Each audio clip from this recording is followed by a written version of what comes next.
Hi, I'm Bob Gravani, a professor of food science at Cornell University and a spokesperson for the Institute of Food Technologists.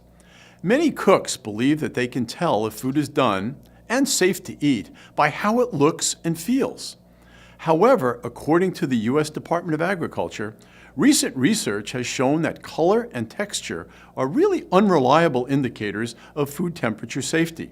Using a food thermometer is the only way to make sure that meat, poultry, fish, and egg dishes are cooked to a temperature high enough to kill harmful microorganisms.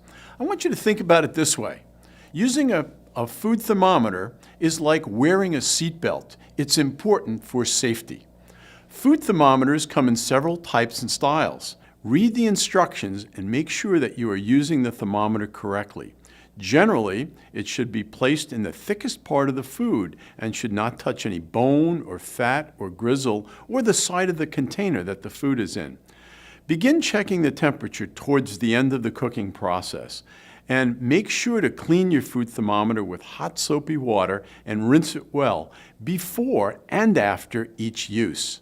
You want to cook all raw beef, pork, lamb and veal steaks and chops and roasts to a minimum internal temperature of 145 degrees Fahrenheit.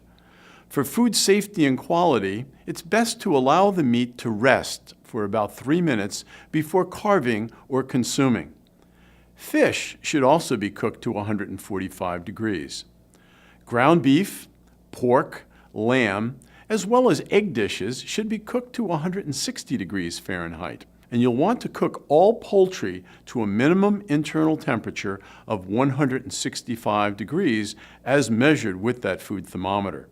Leftovers and casseroles and any mixed meat dishes should also be cooked to 165 degrees. A food thermometer should also be used to ensure that cooked food is held at safe temperatures until served. Cold food should be held at 40 degrees or below, and hot food should be kept at 140 degrees or above. If you follow these tips, you'll always serve your family safe and wholesome foods.